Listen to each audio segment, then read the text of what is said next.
Qual é a primeira palavra que vem à sua mente para descrever a lei de Deus? Muito provavelmente, nenhuma palavra positiva tenha vindo em primeiro lugar. A lei é cercada de preconceitos no seu imaginário, mas ela é exatamente aquilo que nós pensamos?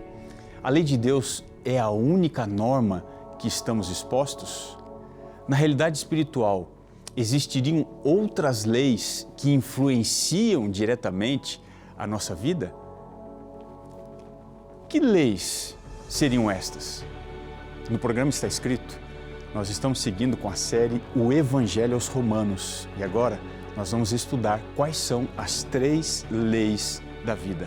Fica comigo, porque o programa já começou. Eis que vem dias, diz o Senhor Jeová, em que enviarei fome sobre a terra, não fome de pão, nem sede de água, mas de ouvir a palavra do Senhor. Jesus respondeu, está escrito, nem só de pão viverá o homem, mas de toda palavra que sai da boca de Deus.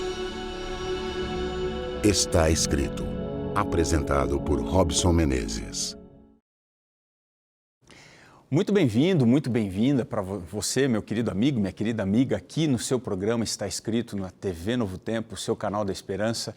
Estamos começando mais um programa Está Escrito, onde a gente vai à Bíblia para encontrar aqui direção, paz e esperança para a nossa vida. Eu espero que você receba isso agora, da mão de Deus, do Espírito de Deus, aí onde quer que você se encontre, tá bem? Um abraço enorme de norte a sul, de leste a oeste, para todos os lugares do Brasil, fora do Brasil, onde a Novo Tempo chega. Saiba que nós estamos aí com muito carinho, com muita gratidão a Deus por ter essa oportunidade de falar com você e de alguma forma levar a esperança que a gente tanto necessita. E eu também queria falar aqui para você desta revista que é sensacional. Ela é um importante instrumento para você crescer dentro do seu relacionamento no assunto da sexualidade. A revista Sem Tabus vai trabalhar esse tema de maneira objetiva, bem direta. Não vai ficar fazendo volta não, mas ela vai falar de coisas importantes que muitas vezes são responsáveis pelo divórcio, pelo afastamento, pelo esfriamento de um relacionamento. Então, para que você não viva assim, para que você viva as bênçãos de Deus para dentro do seu casamento, aqui está a revista Sem Tabus e você pode ligar agora mesmo para pedir a sua, tá bem? O número é 0 operadora 12 21 27 31 21. Você pode ligar e dizer que o pastor Robson Menezes, do programa Está Escrito, falou que você poderia pedir sem custo nenhum a sua revista Sem Tabus. Se você preferir, tem também o número do WhatsApp que você pode mandar uma mensagem no 12 98244 4449. Nós vamos agora estudar um pouquinho aqui dessa revista no quadro Responde Aí, Pastor. Mari, pode rodar a vinheta. Responde aí, pastor. Responde aí, pastor. Responde aí, pastor. Responde aí, pastor. Vamos lá, pergunta de hoje, aqui na tela. O que atrapalha desfrutar de uma relação sexual saudável? Olha, desfrutar de uma relação sexual saudável pode ser dificultado por uma série de fatores que podem ser emocionais e físicos também. Se você está aí com a sua revista Sem Tabus, vamos dar uma olhadinha aqui. Vá comigo à lição 3, revista Sem Tabus, dá uma olhadinha aí na lição 3. Você vai agora entender como é que você pode enxergar esses problemas. Diz assim, olha, no tópico, o que atrapalha desfrutar uma relação sexual saudável? O texto diz assim, ó, tem alguns fatores. Desconhecer as funções sexuais, ter preconceito e pensar no sexo como sendo pecaminoso, falta de comunicação, vergonha de se expressar livremente para o cônjuge sobre o que gosta e o que não gosta na relação sexual. Há uma coisa aqui triste, né? Mas ela é presente em muitas pessoas, né? O histórico de abuso sexual. Há ainda a questão da depressão, da ansiedade, efeito colateral de algumas medicações, grosserias, brigas e mágoas. Podem existir outras razões ou fatores? Claro, existem, mas vamos analisar essas daqui rapidamente. A falta de conhecimento sobre as funções sexuais pode ser uma barreira significativa. Muitas pessoas, por desconhecimento, se sentem inseguras e não conseguem explorar plenamente a intimidade com seus parceiros. Então, a educação sexual saudável, ela é fundamental para você entender o funcionamento do corpo e as necessidades do cônjuge, permitindo assim que vocês criem uma conexão mais profunda que seja gratificante. Um outro aspecto crucial é a questão do preconceito, que pode levar muitas pessoas a considerarem o sexo como sendo pecaminoso, vergonhoso. Só que essa visão deturpada, ela pode impedir que os casais desfrutem da sua intimidade como sendo um presente de Deus. Lá em Gênesis 2, o verso 24 e 25, nós lemos a seguinte coisa, Gênesis 2, o verso 24 e 25, diz assim: por isso deixará o homem seu pai e sua mãe, e se unirá à sua mulher, e serão uma só carne. Então veja, esta passagem, ela expressa a sacralidade da união sexual entre marido e mulher. E ela também reforça que a sexualidade, dentro dos parâmetros do casamento, é algo bom, é algo desejado, inclusive, por Deus. O outro ponto aqui, que a gente viu na revista, é a questão da falta de comunicação, que também é uma barreira significativa. E as pessoas, por causa disso, podem passar a expressar vergonha e até mesmo não falar dos seus desejos, dos limites. E isso aqui vai causar insatisfação e trazer maus entendidos. Se você for, por exemplo, lá em Provérbios 18, o verso 13, ele nos exorta a ouvir antes de responder, o que é essencial para qualquer relacionamento, especialmente nessas questões que são tão delicadas como a sexualidade. E os outros fatores aqui que eu mencionei lá na revista, que é a questão do fator emocional, o histórico de abuso, a depressão, a ansiedade, tudo isso daqui vai ter um impacto profundo na vida sexual do casal. Então, muitas vezes os traumas passados, eles vão levantar barreiras, que vão dificultar a intimidade física, a intimidade emocional e vão provocar sentimento de insegurança, de desconforto. A Bíblia, ela vai nos lembrar, no Salmo 34, o verso 18, que perto está o Senhor dos que têm o coração quebrantado e salva os contritos de espírito. Isso daqui demonstra que mesmo em meio a dificuldades emocionais, Deus está presente para ajudar você no processo de cura, de restauração do seu relacionamento. Mas não se esqueça, é essencial você procurar apoio, procurar tratamento, para que todos esses desafios aqui que eu mencionei, eles sejam superados. É fundamental que o casal não se acomode com a falta de prazer sexual. Pois se você for lá em Efésios, capítulo 5, verso 28 e 29, ele vai nos ensinar que é um nosso dever, é do marido e da mulher, cuidar do cônjuge e também se deleitar nesse encontro de reciprocidade do amor e de carinho que estão presentes na questão do sexo. Então, quando a gente supera preconceitos, quando a gente promove uma comunicação aberta, a gente busca cura para feridas emocionais, os casais eles vão desfrutar agora de uma intimidade que vai ser plena e é o objetivo de Deus para o casamento. Espero que você aproveite muito mais. A revista Sem Tabus aqui vai abençoar muito o seu relacionamento. É só você pedir agora. O telefone está aparecendo aqui embaixo, é o 0 operadora 12 21 27 31 21. Você pode ligar e pedir a sua revista sem custo nenhum. Vamos voltar aqui para a nossa série, o Evangelho aos Romanos. Qual que é a primeira palavra que vem à sua mente para descrever a lei de Deus?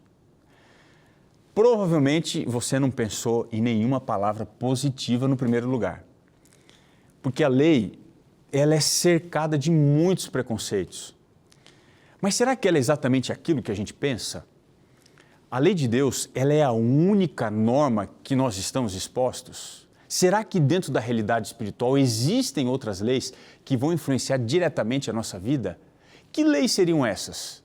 Vamos seguir aqui na série O Evangelho aos Romanos para a gente estudar quais são as 3 leis da vida. E eu quero convidar você a abrir comigo em Romanos 7, o verso 12. Diz assim: assim, a lei é santa e o mandamento é santo, justo e bom. Paulo aqui, ele é enfático, ele é preciso, ele é categórico quando ele descreve a lei de Deus. Ele diz, a lei é santa, justa e boa. Poucas pessoas no mundo religioso, para não dizer, e para não pensar que a minoria pensa o contrário, eles talvez não conseguem enxergar a lei desta forma. Muitos, quando chegam aqui, eles pulam essa parte da Bíblia, porque eles têm problemas quanto à lei de Deus. Para esses, há uma grande necessidade de compreender em que condição nós, como seres humanos, nos encontramos nesse mundo. Existem 3 leis que são poderosas, que vão nos influenciar diretamente. E a gente precisa compreender, porque isso vai nos ajudar a entender quais são as batalhas que a gente está enfrentando e, por essa razão, nós temos que desenvolver uma melhor condição conosco mesmos, com os nossos semelhantes, mas especialmente com Deus. Quando Paulo escreveu Romanos 7 e Romanos 8, ele não estava falando meramente de uma experiência religiosa, ele estava pensando na experiência humana. Todo ser humano, quer seja crente ou não, está sujeito a essas 3 leis. Quais são elas? A primeira é a lei de Deus. Vamos analisar aqui alguns aspectos sobre a lei de Deus. O primeiro, qual é a natureza da lei? Ela é um reflexo extraordinário do caráter, da justiça, da santidade de Deus. A gente leu aqui em Romanos 7, o verso 12, que o Paulo está falando que a lei é santa e o mandamento é santo, justo e bom. Então veja, a lei de Deus não é apenas um conjunto de regras, mas ela é uma manifestação do próprio ser de Deus. Ela vai estabelecer um padrão que vai refletir as qualidades divinas. A lei de Deus, ela vai desempenhar um papel que é importantíssimo na nossa compreensão sobre a justiça de Deus. Aqui em Romanos 3:20, Paulo lhe diz que por meio da lei vem o pleno conhecimento do pecado. Então veja, a lei, ao mesmo tempo em que nos confronta com a realidade dos nossos erros, das nossas falhas, ela nos revela também quem é o nosso Deus. Então ela vai apresentar 2 mundos que são completamente distintos. O mundo divino, que é perfeito, santo, justo e bom, e o humano, que é corrompido, que é injusto e que é mau.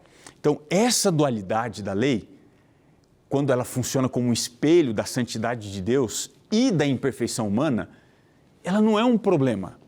Pelo contrário, essa dualidade, ela vai nos ajudar a entender que, sem isso, seria impossível a gente compreender a justiça perfeita de Deus e, dessa forma, procurarmos estabelecer um relacionamento com esse referencial do nosso Criador.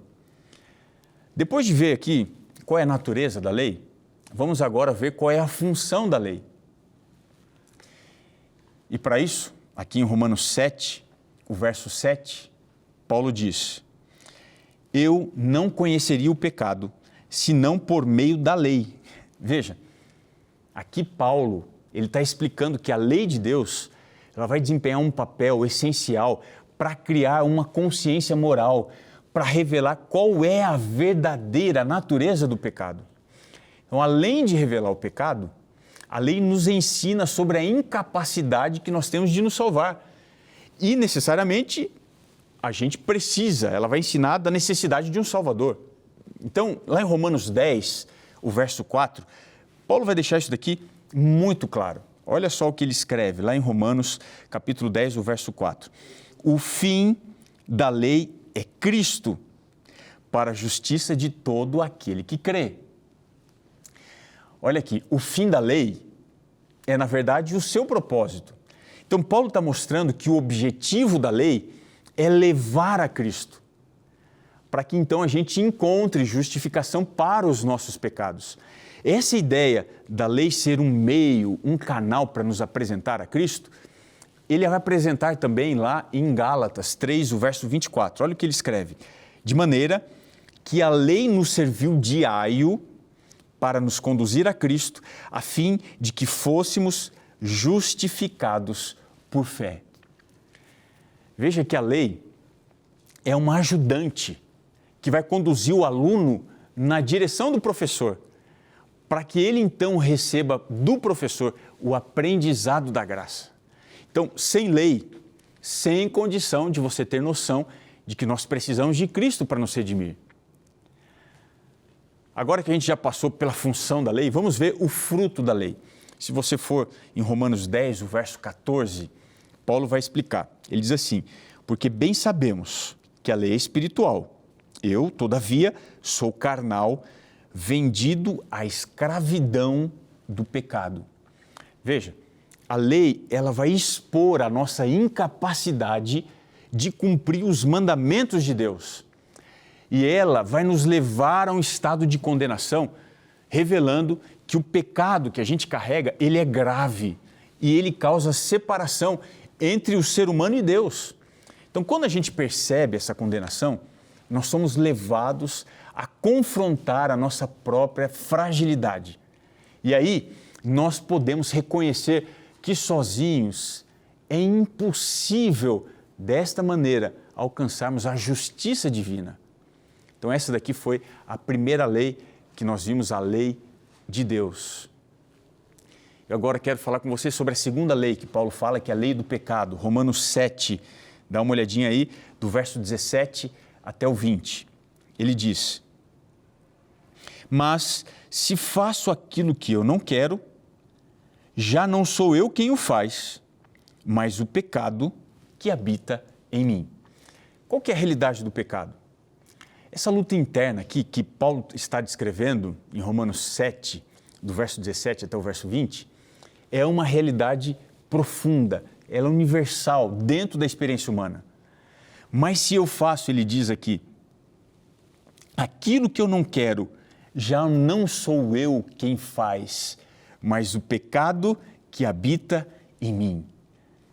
Ele está descrevendo essa batalha angustiante entre o desejo sincero de você viver em conformidade com a vontade de Deus e uma inclinação constante que a gente tem que nos leva na direção do pecado que reside aqui dentro da nossa carne. Então, quando nós aspiramos o bem, nós vamos encontrar uma força oposta que vai buscar desviar você do caminho da retidão. Paulo ele não está apenas expressando uma luta pessoal, mas ele está nos convidando a refletir sobre a nossa própria batalha diária, reconhecendo que todos nós somos constantemente desafiados por essa dualidade entre o bem e também desejar o mal, que muitas vezes a gente está exposto, querer fazer o bem, mas acabar fazendo o mal. Então essa honestidade aqui, diante dessa própria fraqueza, é o primeiro passo que a gente tem que ter para buscar a verdadeira libertação e a transformação que lá em última instância só pode ser encontradas na graça de Cristo. Agora vamos entender um pouquinho aqui o poder do pecado. O que ele faz? O pecado funciona como se fosse uma cadeia, ele nos aprisiona. Ele, na nossa vida, vai se revelar de uma maneira bem contundente. E Paulo vai escrever aqui em Romanos 7, o verso 23. Olha só o que ele diz aqui. Mas vejo nos meus próprios membros, ele diz, outra lei que, guerreando contra a lei da minha mente, me faz prisioneiro da lei do pecado que está nos meus membros. Veja que a natureza humana, ela é permeada por esta inclinação que nos leva para o pecado. E por causa disso, ela vai nos fazer vulneráveis a essa manipulação. Então, essa condição, ela não é simplesmente uma falha moral. mas ela vai servir como se fosse uma evidência dessa força avassaladora do pecado que deseja controlar a nossa vida. Certa vez perguntaram para um famoso teólogo por que é tão difícil guardar a lei de Deus e viver de modo perfeito aqui nesse mundo. E ele respondeu: não é difícil, é impossível. E é diante desse contexto que a gente precisa compreender a necessidade que nós tanto temos de sermos libertos.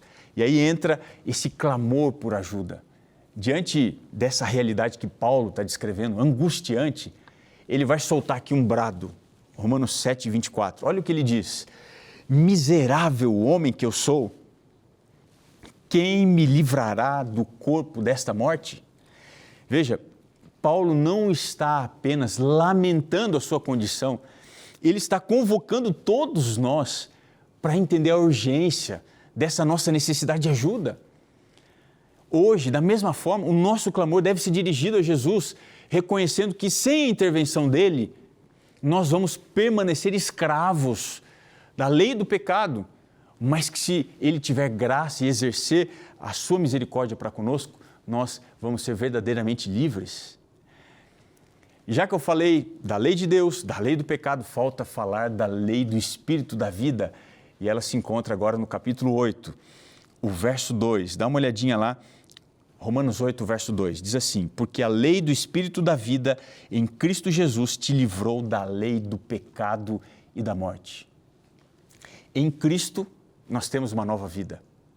Na segunda carta de Paulo aos Coríntios, capítulo 5, verso 17, ele diz: assim, se alguém está em Cristo, é uma nova criatura. As coisas antigas já passaram e eis que tudo se fez novo. Essa nova criação, ela é uma obra do Espírito Santo que habita em nós e vai nos capacitar a viver de uma maneira diferente, longe das correntes do pecado que nos aprisionavam anteriormente. É diante dessa transformação que um importante teólogo chamado Tozer, A.W. Tozer, ele disse que a vida do Espírito é uma experiência abençoada que muda a vida do crente. Foi exatamente isso que Paulo relembrou lá em Romanos 8, verso 11. Olha o que ele diz lá: se o Espírito daquele que ressuscitou a Jesus dentre os mortos habita em vós, aquele que ressuscitou a Cristo Jesus dentre dos mortos também dá vida aos seus corpos mortais, pelo seu Espírito que em vós habita. Essa mensagem aqui nos assegura que quando nós aceitamos a obra redentora de Cristo, nós não somos apenas perdoados, mas agora nós vamos ser capacitados a viver numa nova direção, que vai refletir a glória de Deus através da nossa vida. E isso aqui é extraordinário. Isso é possível através do poder do Espírito. O ambiente religioso, ele é um ambiente de obrigação. O ambiente espiritual é um ambiente de desejo de você fazer o bem. Foi isso que Paulo escreveu aqui no verso 4 de Romanos 8. Olha só o que ele declara: para que a justiça da lei se cumprisse em nós, que não andamos segundo a carne, mas segundo o Espírito. Essa passagem aqui, ela vai nos ensinar que a verdadeira obediência não é fruto do esforço próprio, mas de uma vida que está sendo vivida em harmonia com o Espírito Santo. Quando nós nos rendemos ao seu direcionamento, nós somos agora habilitados para viver de uma maneira que agrada a Deus, refletindo a justiça nas nossas ações e nas nossas decisões diárias. Lá em Romanos 8, 9, Paulo vai acrescentar a seguinte informação: vós, porém, não estáis na carne, mas no Espírito, se é que o Espírito de Deus habita em vós. Isso aqui nos lembra que a presença do Espírito no nosso interior não é apenas um selo da nossa salvação, mas ela também é uma fonte do poder que vai nos capacitar para resistir às tentações e então vivermos em obediência. Quando a gente reconhece a ação do Espírito em nós, nós encontramos a coragem, a força necessária para seguir a vontade de Deus e para experimentar essa nova vida. E aí, a promessa de vida e paz passa a ser uma realidade na nossa vida. Essa promessa, ela existe para nós somente quando nós andamos no Espírito. Olha o que Paulo diz, Romanos 8, verso 6. Porque a ocupação da carne é morte, mas a ocupação do Espírito, ele diz aqui, é vida e paz.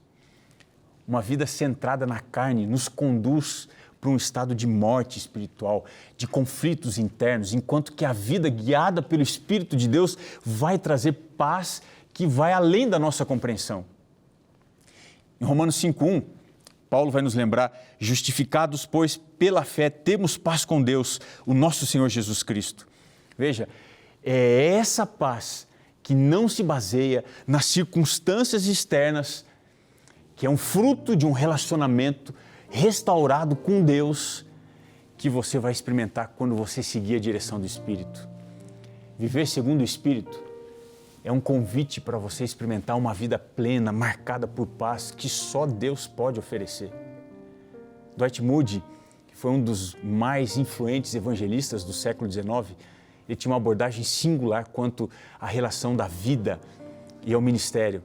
Uma ocasião, uma mulher falou para ele assim, que era uma tarefa difícil, entediante ser pastor, porque o pastor não podia se envolver com atividades divertidas, não podia beber, não podia fumar. E aí Moody, com muita característica, a humildade dele, sabedoria, ele disse assim, isso não é verdade. Não é verdade que eu não posso fazer nada, na verdade eu não desejo fazer nada que não seja para a honra e glória de Deus. O que aquela mulher precisava entender é que ela necessitava desejar mais das coisas de Deus e menos das coisas carnais. Não se esqueça que é única e exclusivamente pelo poder de Deus que a gente consegue viver uma vida espiritual. Que lei mais influencia a sua vida?